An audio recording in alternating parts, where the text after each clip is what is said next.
A lot of people come to the Pennybacker Bridge to take cool selfies. But after one woman fell off, EMS officials are warning people to stay away from the edge. The city of Kyle has already started closing down some of the roads, and if you look around me, you can see that some of the flooding has already started.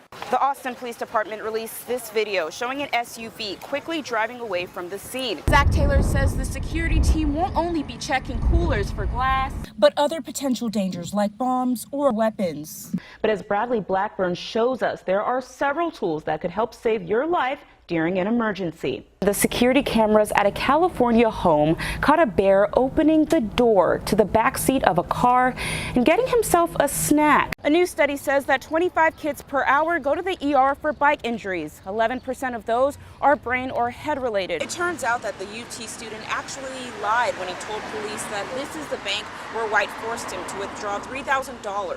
Thanks to public workshops, people of all ages and backgrounds can make their very own microbial masterpieces. Now, we've seen a lot of people come out of this Erath County courthouse, and that's because there's only an hour left to vote. From the grill to the plates. Just drop them in that ice chest right there. And even desserts. A barbecue can bring friends and family together. Oh, my cousin, look at her. What's up, cuz? Hey. But these friends and family aren't just here to enjoy good food and laughs. He's my world. That's all I can tell him. They're here to celebrate the life of 29-year-old Jonathan DeLeon. And he has the 3 kids that he really loved, and we're just trying to bring him his peace and give him what he wanted. I was hoping him to bury me and not me bury him. The Austin Police Department released this video showing an SUV quickly driving away from the scene. They believe that SUV was involved in the death of Jonathan DeLeon. They say a driver hit and killed DeLeon early Wednesday morning near East Cesar Chavez in Elkhart. The driver is still out there. I just want to be justice. I want the guy to be caught, the lady to be caught, the kid who was driving the vehicle to be caught. DeLeon's father, John Hernandez, isn't giving up hope. It's typical East Austin. When there's an accident, oh, just East Austin, we're just going to leave it as that. We're going to go all the way. We're going to fight. We're not going to sleep until we get done. And I guarantee you, we're not going to have one investigator. We'll have several investigators. In East Austin, Quincy Fraser, KVUE News. The city of Kyle has already started closing down some of the roads, and if you look around me, you can see that some of the flooding has already started. And every time there's a significant rain, then this is what we get. For Sheila and Orlando Henderson, flooding is nothing new. It's not good because, again, it's going to divert all the traffic back this way.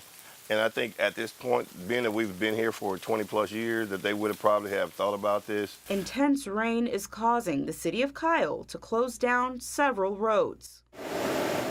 But the Hendersons say it's time for the city to stop closing roads and start coming up with actual solutions. Address it. I mean, either an overpass so that like people can go over it. Just some of their thoughts on how to keep this road from turning into a river.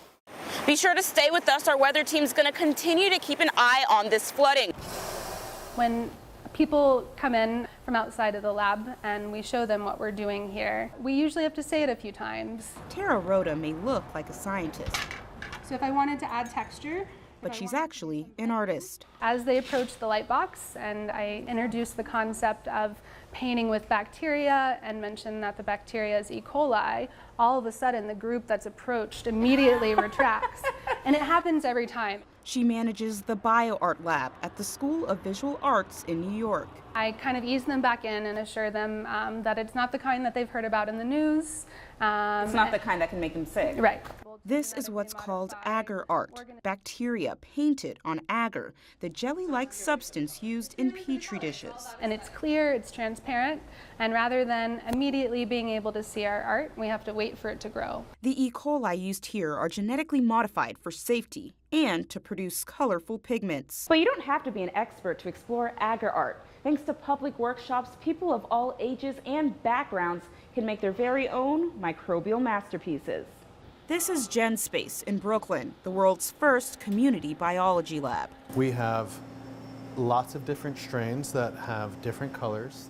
Daniel Grushkin runs GenSpace. People from all walks of life have walked in here and got in the lab, put on their lab gloves, and painted sometimes their first portrait using a living organism. It's fun. I mean, it's enjoyable. Something as simple as drawing is a great way to draw the public in. There you go. Ooh, Dip it. exciting. Quinicia Fraser, CBS News, New York.